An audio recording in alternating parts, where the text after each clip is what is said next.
Hi there, and welcome to Exclusive on Voice of One Television. I am Rita Zwa. Exclusive is a program that interviews ministers of God and other believers who have had a working relationship with God and have sustained it over the years. And so today I have with me in the studio a guest who I'll be interviewing in a very short while. But before we meet her, we will go on a quick time out and we will be right back. Please stay with us.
Exclusive on Voice of One Television.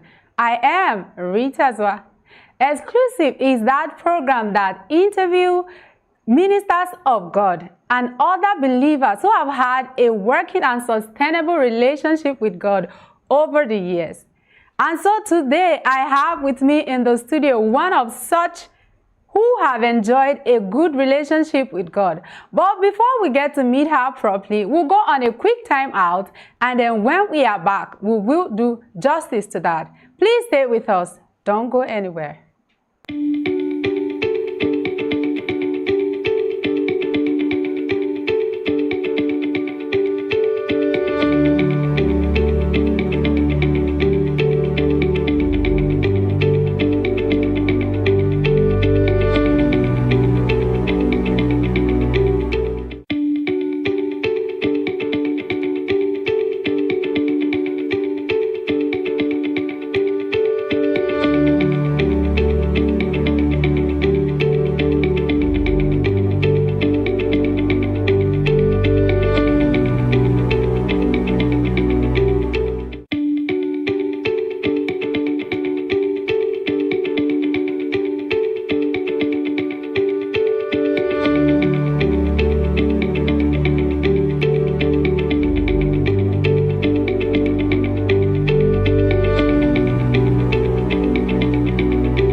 Welcome back. It's good to know you are still there. So like I said earlier, I have with me in the studio a very special guest. She is a child of God. She is a mother. She is a wife. She is coming all the way from St. Lucia, USA. Please join me as I welcome Digna John the Baptist in the studio. Thank you. You are welcome, Mom. It's good to have you. Thank you so much. It's a pleasure to be here. It's a pleasure to be here.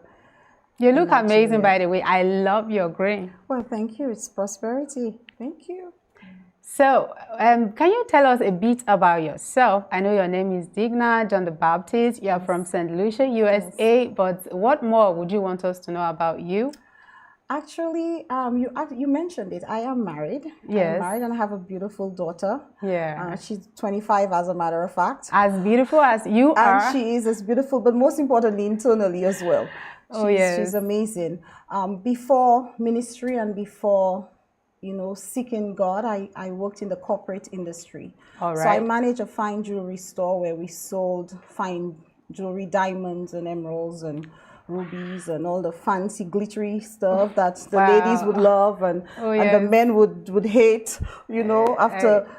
But I worked in the corporate world, in retail, and I also worked in farming as well. Oh, wow. Really, I know, right? It's so totally diverse. Yes, like that fancy, this glittery lifestyle, and then yet still, you know, farming as well. I can't connect. I know, right? Wow. But I was from a small village in St. Lucia called Monrepo, and it's a farming village. And I was very close to my grandmother. So because of that, it was very easy for me to take up farming because it's a way of spending time with her. So I was able to be diverse, where I could step into a fancy lifestyle and step back down into just a normal, plain country girl lifestyle, just a simple. Wow, that's amazing. Yes, it is. So right now you are in the city of Makurdi, Benue State, Nigeria. Yes. I want to ask, how did you encounter RCN? I know because you are here for International Eagles Conference 2024. Yes. How did you encounter Remnant? Okay, I'll try to get this story as short as possible. All right. Back home in the Caribbean, it's totally different from Nigeria in terms of the way that you encounter Christ. Yes. And first of all, I had a stigma attached to Nigerians. Oh my. I'm so sorry. I mean, of course that has changed. You know, now I'm an ambassador of Nigeria back home. Oh yes, thank you. So, you know, in the past, we found a lot of fake preachers. Yes. Fake miracles, just lots of fakeness. Wow. And a lot of corruption. And a lot of it was attached to, unfortunately, to Nigerians. Unfortunately. I understand. And because of that, there was a block when it came to Nigerian preachers. By the time I would hear one, I would just literally turn off the television or yes. No, understand. It was just one of those things. And I encountered Apostle in 2020. Wow. He was the reason why I found out about RCN. I didn't even know RCN exists. I knew Apostle exists before. Wow. Only because I remember in a time of prayer after 2020, most of our jobs were out. So a lot of us, churches were closed, because of the COVID-19. So a lot of us were doing churches online.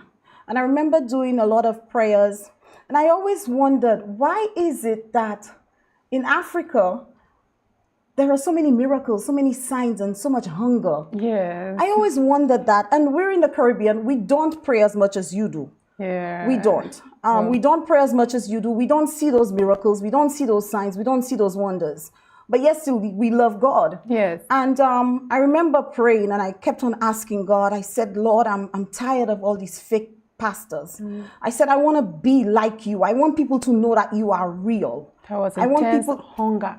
There was such an intense hunger, but it wasn't a hunger from just on YouTube worshiping. And I came across Apostle Arome Osayi's message. And I'm like, oh, another African Nigerian. And I was about to put it off. But for some reason, I could not put it off. Wow. I just kept on listening to his message. And I listened to him. I think that was the Spirit of God telling you that this was it. This was a person who was going to actually help you get into the kind of things you were praying for. But with one with such a stubborn mind, you'd have to tell me 3 times, huh? I understand. So after listening to his message, you know, I just got curious. I got a burden.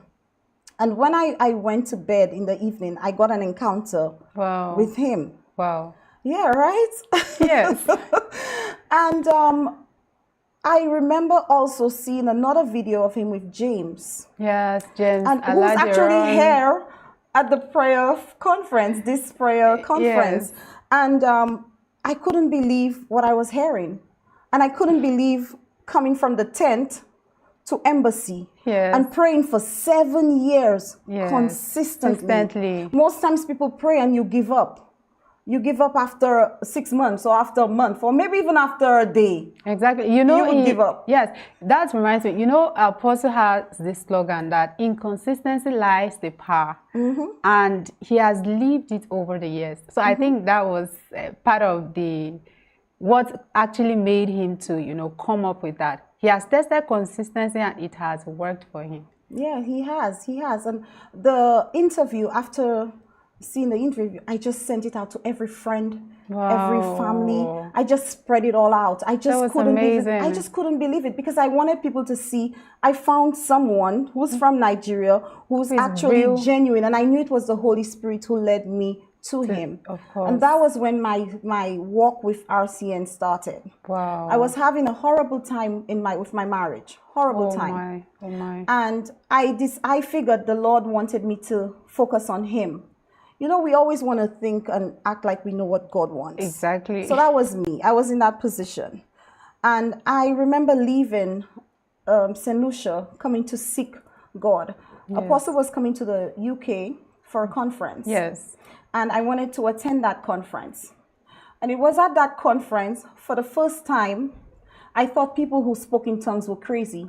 Whoa. Listen, it was my first encounter with that kind of prayer machinery, where people were holding on to the chairs and to their stomachs. And then I had never seen a miracle, an actual genuine miracle happen before. Wow. And for the first time, when I went to the London conference, I saw it. Yes. I saw eyes were open and ears were healed. And I saw lots of deliverances, and the presence of God was so beautiful. And it's something that I just can't, it just got me hungry. Yeah. It just got me seeking him so much more. No, the hunger was intensified. The hunger was so intensified. And I remember using up all my monies. You know, that's the thing about hunger for Christ. You don't think. You just move. I was using up all of my savings, hopping from town to town to follow them wherever they went. Because normally when he comes on a conference, he goes to the different places, Cardiff and Scotland and Manchester. And I followed through all of them. And one of those instances was when Apostle, I interacted with him and I begged him. I said, Apostle, we need you in St. Lucia. Oh my. I said, can you please come to St. Lucia? Such a hard plea. And he looked at me and he laughed and he said, you have a pure heart, you're genuine. Yes, I could literally feel how pure that heart is. He said that, he said, you have a pure heart, you're genuine. And then he said, yes, he was. This is one of the things that we love. You have no idea. You know, like every other person may just assure you, don't worry, don't worry. Yes. And they might come in the flesh. Yes. Now you guys everywhere. And you're saying, stop running? Yes. I'm not running. That's impossible. I'm using up all my money. And I'm following you all over the place. What he was saying until after. Wow. Yes. That's a beautiful story about your encounter with RCN, encounter with Apostle. Like personally, I've learned a lot from that story already. So now you came to Adulam. Yes. Tell us what informed your decision to come for Adulam, and you know, what informed your decision to come for Adulam? Before you continue.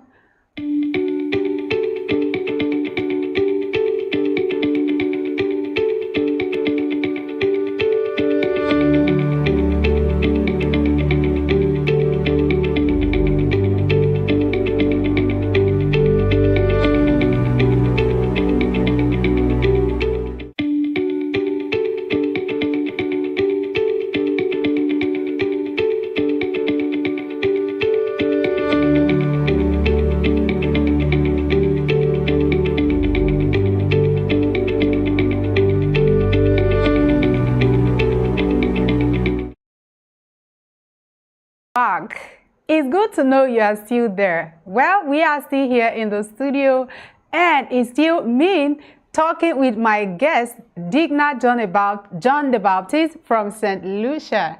And then before we went on that break, she was trying to give us an understanding on how she came for Adulam. I'm sure you are ready to listen as much as I am. So let's go into that. Mom, so you were saying, how did you take the decision to come to Adulam?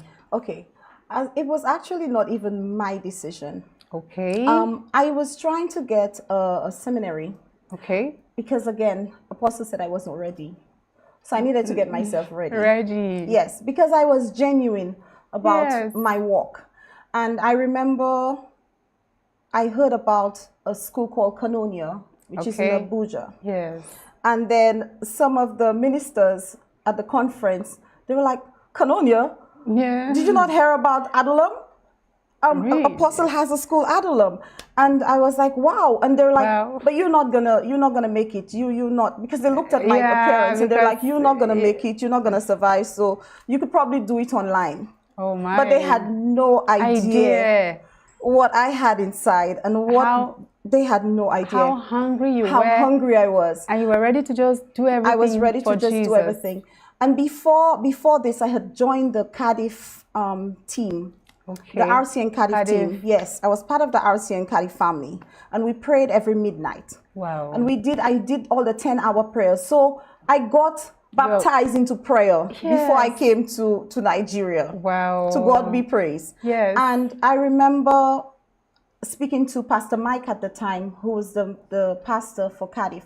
And I was asking him his advice. I was like, Pastor Mike, I really want to go to Adulam. I really want to go to, however, the finances, I can't figure out how am I going to pay for it because it was not part of the plan. Yes. So how am I going to pay for this? How am I going to move to a place? How am I going to move to Nigeria? I have no friends. I know nobody. How am I going to move? Well, how am I going to survive? What am I going to do? And he said to me, pray about it. And I remember that it was Apostle's friend, he calls him the Black Diamond, Apostle Gideon. Yeah, Apostle Gideon. Yes, he came for a conference as well in Cardiff, and I was one of the ushers. Wow. So he was able, I met with him, and he prayed with me. Oh my. He prayed with me about it. And I got an encounter the evening, and I was led to fast about it. Wow. And I remember logging on to Adulam. And when I logged on, the website, yes, for school, I just wanted to know what it entailed. Yes. And I logged on and I got frightened. That was faith in action, though. I got frightened and I said, I don't even have the qualification to do some of it, and I don't even have the monies, and I don't, I just felt and thought of everything negative. Everything that would persuade me not to go. And I said to the Lord, I said, Lord, if it's meant to be, can you just show me a sign supernaturally? Just a supernatural sign. Yes. And it was on the final day of registration, or when I went on to my emails. I was just deleting email. You know, now you have to pay to get storage. Yes. So you have to go to delete everything. And I saw a mail from Adulam congratulating me. Oh, glory, for school. I'm like, I just fell on my knees and I started to cry. I can't imagine what joy. And I started to worship. And as soon as I worshipped and I cried, I got a call. Oh my. And just this is the testimony of how this even started. Wow. The first call was my sister, because it was Christmas time. Yes. And it was like the end of December. And if I were to come to school, I would have to be in Nigeria in January, beginning of January. Yes. And this was literally the end. It was, Christmas had just passed. It was like the 26th, 27th. I understand. And my sister was on the phone and she's like, hey, Diggs, I just wanted to let you have £100 as your Christmas present. I said, girl. Amazing God. Thank you so much. I said, do you know you're the first seed that the Lord is sowing into my schooling? Exactly. Part of the answered prayer. It's part of the answered prayer. So she said to me, I said, I'm just about to go to school. And to theological school, and she's like, oh great, you're gonna be doing it in the UK, that's awesome. I said, no, Nigeria. She hung up the phone. She hung the phone up on me. She hung the phone up on me and she spread it to the entire family. Oh my. And told them that I am crazy. Yes, before you take that, I was actually going to come to this part. Now, you have made up your mind to go for Adulam, and here you are trying to get finances to go for Adulam. Tell us how your family felt, like your husband, your daughter, even before the extended family, how they felt when you made a decision to come for Adulam. I was on an island all alone. Oh my God. I was blocked. Blocked? Yes, I was blocked. Whoa. I got messages of kidnapping. Oh my. Of all the worst news. Visited cancels. What? It was, there was this fear Oh my, it must have been a lot. It was a lot. It was overwhelming. It was overwhelming. But I have a radical spirit that when God tells me something, as scary as it may look, I will go for it. Launch out. I would launch out. So I was blocking everybody out because in my mind, I want to go to do these prayers. I want to go to Adulam into the cave. I'm seeking God. I need him, you know. Yes. And at some point, it became really difficult because literally I had absolutely no one. Oh. My daughter came. My daughter was the only one who came a little. She encouraged me a little more than everybody else because she knew my passion and she heard my prayers. You know, before you take that, I'm actually enjoying this discussion. I don't know about you, viewer, but personally, I am enjoying this discourse. But as much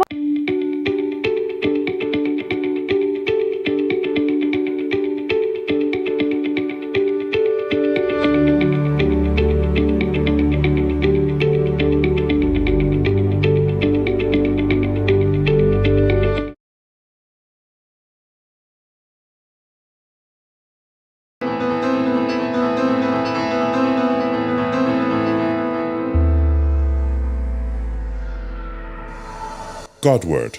People move forward by means of astrology, backward by history, upward by religion, downward and inward by science, art, philosophy, and technology. The best direction to take in life, therefore, is Godward. And there is only one acceptable route. He is Jesus Christ, without whom every journey embarked upon will be an exercise in futility.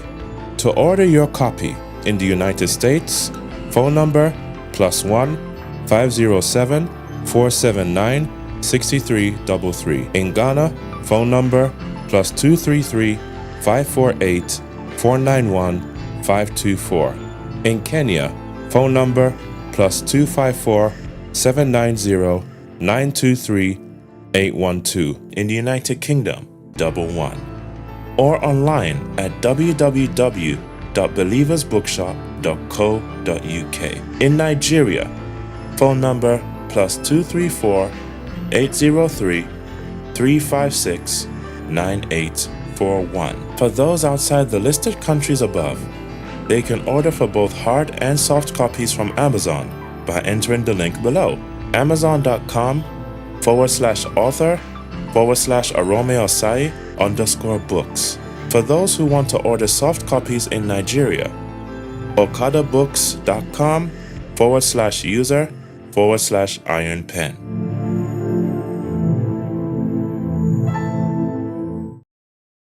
welcome back. This is Exclusive on Voice of One Television, and I'm still discussing with my guests all the way from St. Lucia, Digna John the Baptist. Before we went on the break, she was telling us her experience about how she told her family she wanted to come to Adulam and how all the... Tell us, from your family blocking you out to what next? So what next was one of my aunts came on board and she decided thank God for prayers and everything. She came on board and she helped with some of the finances. And remember I mentioned earlier on that I worked in jewelry. Yes. Fine jewelry. So I accumulated some really beautiful pieces over the years. Yes. And because of that, I remember one day I said to the Lord that He gave them to me and I would like to give them back. Oh my. I said I'm just going to sacrifice and I would sell up all my jewelry to afford me to pay to come to Adulam. What a and I went, posture. My mom went livid. She's like, you are definitely losing it. You are crazy. You are like those people that they take and they bring their rings to the church and all their jewelry to the church. You know, she really just didn't understand what was happening. I very well understand. And I went to sell off all of the jewelry and I said the Lord gave it and He can always give it back. And I love Him so much more than riches untold. I really do. So I gave all of that up and I got monies yes to help with the flight. I had to do medicals. It was difficult. I had to get the visas. Oh my gosh, the Nigerian visa. I had to get a place to stay. And it was the Lord who placed it on a couple's heart. I am so indebted to them, Jay and Monica. I love them with all of to Nigeria. And I remember they called me and told me the Lord asked them, why have you not answered Digna? Oh my. Yes, like he put everything in order. And my spiritual mother, I had gotten just the support of my aunt and my daughter, and of course the brethren in Cardiff and London. And she called and she said to me, the Lord is saying to you, go. She had no idea what I was doing. She just said, the Lord said, he has gone before you. Don't fear. And that was all I needed. I was on the plane to Abuja. Wow, so much. Sir, before, I would have loved us to say more on this, but we are running out of time. So can you share your experience in Adulam with us? You know, from all the rigors in Adulam to mission field. Yes. You know, just within some minutes. Okay, so with Adulam, 7-hour prayers, 10-hour prayers, 12-hour prayers, baptizing with just the place, the heat. Oh my God. Oh my gosh, she's right. The heat was just scorching. It was something unusual that only someone out of Makurdi can understand. Yes. The 20 chapters a day. Wow. The personal prayers, it was a lot. Yes. And friends, at home we don't do missions or evangelism as much as you do here in Nigeria. It's not afraid. But with Adulam back and say, oh, my little Oibo, it was there is no Jew, no Gentile, everyone is one. Strip. I stayed with that lovely couple that I told you about, and we were praying. Now, remember, I told you I'm married now, but I said to you before I was going through something so much at home. Yes, you mentioned that. Yes, and I decided that I wanted to leave. And I just wanted to serve God and not be distracted with any men or anything in my life. I just wanted God. God. And it was that night we were praying, and one of the ladies, Jay had a prophecy, and she's like, Mama D, the Lord wants to tell you something. And I said, no problem, Jay, go ahead. And she came, she said to me, can I speak to you in the room because it's a bit private? Now, remember, I never told them I was married. Yes. So when I went to the room, she said to me, the Lord said that you need to forgive your husband and you need to put your house in order before you do anything for my kingdom. Wow. You put your house in order, you forgive your husband. The interview has been an amazing one. Personally, I have been so blessed. I've been enjoying it. But it seems time is not so much on our side. So what we are going to do is probably we might have to bring a second part of this interview. So for today, we'll be calling a wrap at this moment. But before we go, do you have any advice for someone who has been through a little of what, just have been through what you've gone through and is struggling right now? Do you have a counsel you can give to them? Of course. Actually, just sometimes you just need to let go. I believe a lot of times we hold ourselves in such high esteem with pride, and we're so proud, and we don't let ourselves go. And I'm just asking you to let yourself go today. You don't understand what you have in Nigeria. You don't understand what you have in RCN. You take it for granted because maybe because you have it or whatnot.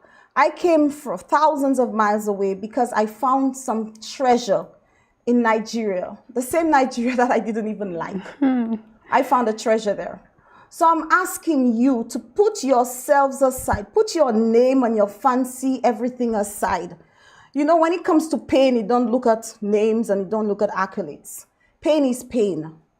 Hell is hell. Ones that I sold. Wow. The real treasure.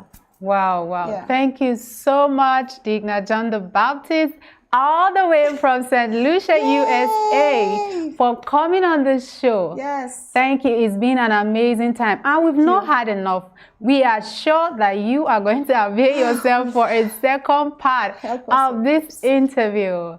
Thank you so much. So viewer out there, this is where we call it a wrap for today. I am Rita Azwa, and this is Exclusive on Voice of One Television. Bye.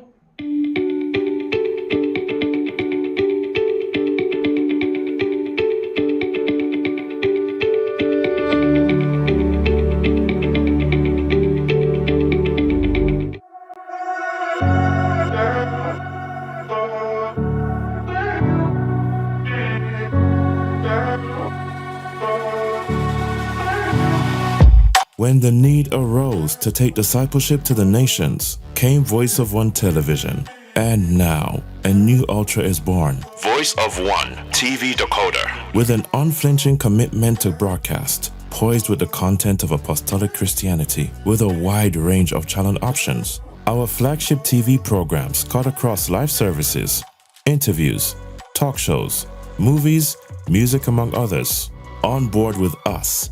For more inquiries, please call +234 912 261 6226.